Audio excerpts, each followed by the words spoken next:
Hello and welcome. You're watching UATV News with me, Ksenia Bugay. Let's start with the latest developments in Ukraine. Foreign policy strategy was approved for the first time in the history of independent Ukraine.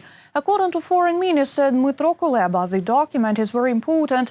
After all, due to the lack of a strategy, the course of Ukraine changed with each new president. Now, the main goal of foreign policy is the establishment of Ukraine in the world as a strong and authoritative European state. The document defines 6 priority directions of foreign policy. The first is to ensure the sovereignty and territorial integrity of Ukraine. The second priority is to counter the aggressive policy of the Russian Federation. The third is to pursue membership in the EU and NATO. The fourth is to promote Ukrainian exports and attract investment. The fifth is to protect the rights and interests of Ukrainian citizens abroad. And the sixth is to promote a positive image of Ukraine in the world. A lost battle, but not a lost war. Ukraine continues to work to prevent operation of Nord Stream 2 gas pipeline, even if its construction is completed. According to Yuri Vitrenko, chairman of the board of the Naftogaz of Ukraine, it is possible to prevent the launch of the gas pipeline bypassing Ukraine if it is not certified. And now the main task is to prove that the operator of Nord Stream 2 is controlled by the Russian Gazprom and personally by the President of the Russian Federation, Vladimir Putin. The European legislation says that one person or a group cannot control both the production and transportation of gas. And this is even recorded in this joint statement of the United States and Germany. They say that they will do everything to ensure that European legislation, in particular the Third Energy Package, is applied. The Pechersk District Court of Kyiv upheld the motion of the investigator of the State Bureau of Investigations and gave permission to conduct a special pretrial investigation in absentia against the former president of Ukraine, Viktor Yanukovych. Office of the Prosecutor General of Ukraine reports this. The investigation in criminal proceedings concerns killing of protesters on the Independence Square in February of 2014. Such a court decision gives the prosecution the right to conduct a pretrial investigation while the suspect is absent.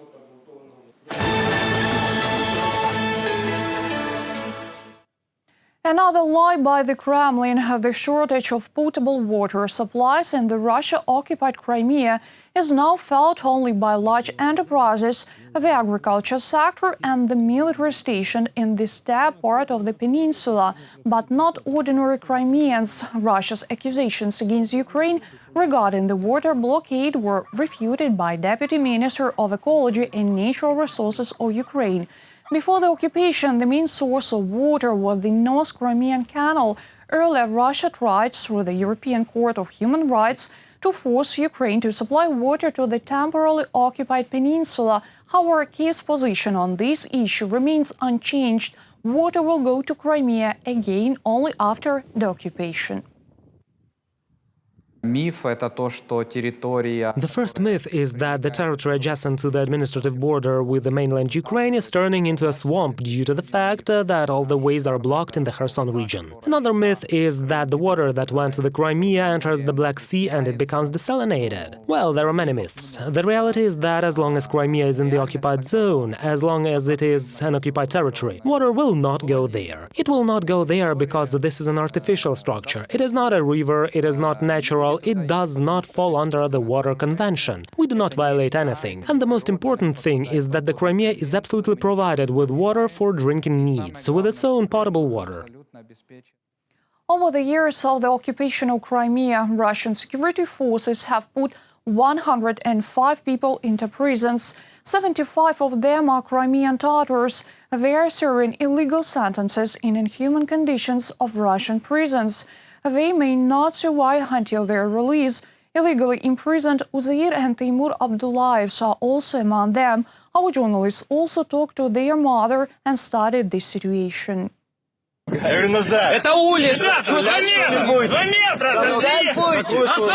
October the 12th, 2016. In the early morning, security forces broke into the houses of 5 Crimean Tatar activists. They broke down the doors and frightened children. Everything in the house was turned upside down.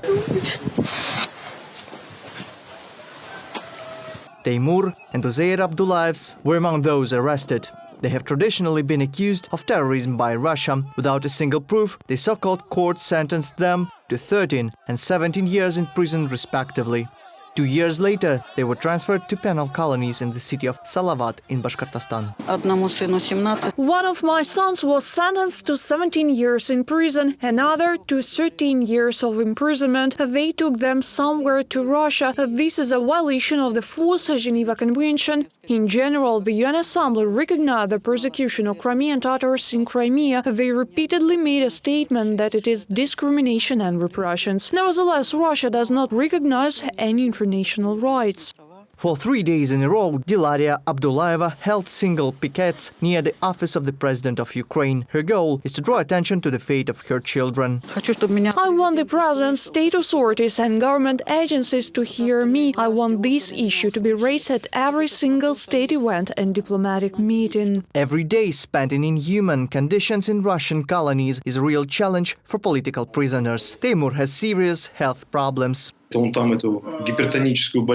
got hypertension there. He suffered from coronavirus in this punishment cell. The administration and the special services demanded cooperation from him. He refused to cooperate. Therefore, the way they treated him got worse. The prison sentences in Russian prisons are actually life sentences. According to Lyudmila Denisova, Parliamentary Commissioner for Human Rights, due to harsh conditions of detention, many prisoners may not survive until their release. For our citizens who are being held in the Russian Federation, it means life imprisonment. It is impossible to survive there. If every day we voice at least one surname of our political prisoner who is held in harsh conditions in the Russian Federation or in the Crimea or Donbass, this will have its effect, and all the economic sanctions that are introduced by the European Union along with the United States, they matter. The day will come when this cup will be full. Permanent representative of the President of Ukraine in the Autonomous Republic of Crimea, Anton Kornevich, believes that protection of the rights of Crimeans and the release of political prisoners is a top issue that will be brought up for discussion during the Crimean platform. And before they return, it is necessary to strengthen legislative support of all those illegally detained by the occupation authorities. It is much more efficient to work in this direction with international support and international pressure. We constantly communicate with relatives, lawyers and wives of political prisoners. No doubts, and they are all waiting for the return of their loved ones home. 109 political prisoners are now being held in Russia and in occupied Crimea, and their number is growing. 75 of them are Crimean Tatars. Human rights activists collect data and facts on every case in order to transfer the evidence of the crimes of the occupiers to the International Court in The Hague. Reported by Nick Starkov, Inna Nasonenko, UATV News. 6 miners injured in an explosion at a mine in the town of Pokrovsk in Donetsk region are in serious condition. This is reported in the department of the local state emergency service. All of them are in the burn department and the city hospital of Kramatorsk. 3 more have been treated in Pokrovsk. 2 are in a moderate condition. 1 is in satisfactory condition.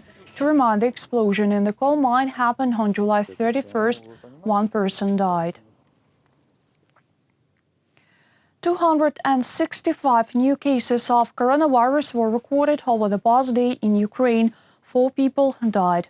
Most of all new patients are in Kiev. Meanwhile, according to the latest data, as of August 2nd, the number of patients with COVID-19 in the world increased by 465,000 people per day. The United States of America is in the lead. More than 40,000 daily cases have been recorded there.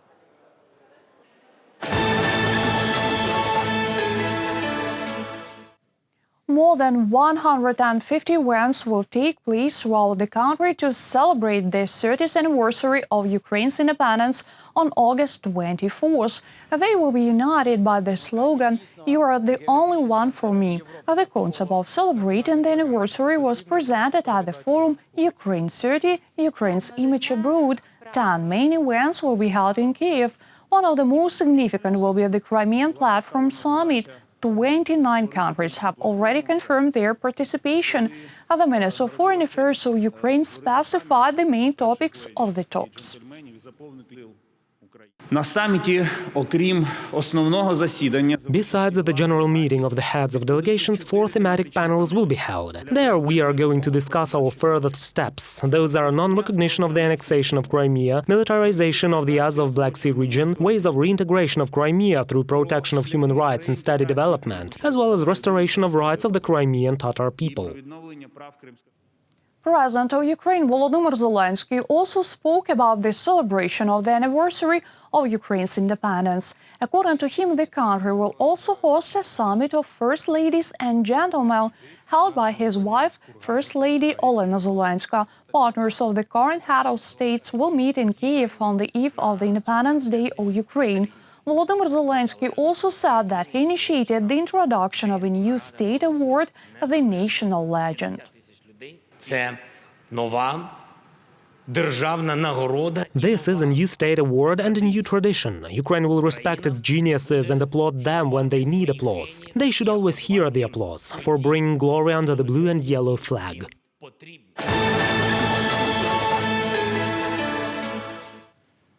Ukrainian tennis player Elina Svitolina got the bronze of the Olympic Games in Tokyo. This is the first ever Olympic medal of Ukraine in tennis. Dozens of journalists and sports officials met the first record of Ukraine and the sixth record of the world at the Boryspil International Airport. At the last Olympics in Rio in 2016, Svitolina reached the quarterfinals, beating Serena Williams. At these games, the athlete managed to realize her Olympic dream.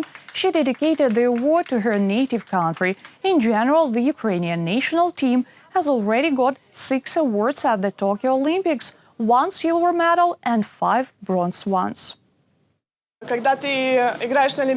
When you play at the Olympics, the entire country stands for you, everyone is watching you, and this is an incredible feeling. Of course, it's a pity for me that I could not enter the finals and compete for silver or gold. I always set the highest goals, but that match, that tournament that took place was difficult for me. I could not even imagine that I'd be standing there with this medal.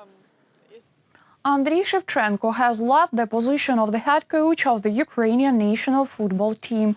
He has been leading the team for the past 5 years. Shevchenko announced his decision in social networks. He thanked for the support of the fans and now his former mates. Andriy Shevchenko became head coach of the Ukrainian national team in 2016. This year, he brought our team to the quarterfinals of the European Football Championship. Today, my contract with the Ukrainian Football Association came to the end. I spent 5 years with the national team. It was hard work that proved that we are capable of playing modern football. I'm grateful to the President and the Executive Committee of the UAF for the opportunity to work with the Ukrainian national team. I'm thankful to every player, every person who helped and was involved in the team. Many thanks to all the fans for their support and criticism. Eco-murals, photo collages, glass installations and Ukrainian painting on the walls of the old residential buildings. 8 artists from different cities of Ukraine presented their works in different styles, genres and scales at the Koinji Center for Contemporary Art and Culture in Mariupol. The exhibition is called A City with Identity. This is a part of the project Mariupol Big Culture Capital 2021. The tree of life on the facade of the century-old building is a part of the exhibition of the second art residence of the project called Mariupol, a Cultural Capital of 2021 project. This work was completed a few days ago by the Poltava artist Roxolana Dudka. She writes her paintings not on canvases, but on the walls of houses. She tries to draw attention to the crumbling buildings. The project is called Not an Interesting Building, with the word not coming with a small letter and interesting with a capital letter, because for me as an artist it is also important to preserve such buildings and to help preserve and popularize the cultural values of the city so that people can live in it. The old merchant houses were stucco in 5 places, no windows and doors, but for example having an antique crystal chandelier. These photos show the destroyed buildings of the city administration. The purpose of this work is to draw attention to buildings of historical value. It is these were buildings that are already old and which are losing their appearance. They are lost, destroyed, and then they attract attention, becoming a place for some foreign objects in them, and this is quite attractive. Masha Vyshecka from Bakhmut called her 6 works non-fictional fairy tales. Pictures painted in Mariupol will go to the exhibitions throughout Ukraine. Non-fictional fairy tales means that creatures depicted here in fairy tales have not yet been invented by anyone. Anyone who comes to see the pictures can come up with these tales. For 10 days spent in Mariupol, in addition to creating original works, 8 Ukrainian artists were conducting master classes for everyone. Artists could talk about their creative way, how they came to this type of creativity, what did they do before, what have they gone through, how do they promote their art, and so on. The third art residence, called Mariupol, the Industrial, will start on the 4th of August. Reported by Nick Starkov, Nadia Sukharokova, UATV News.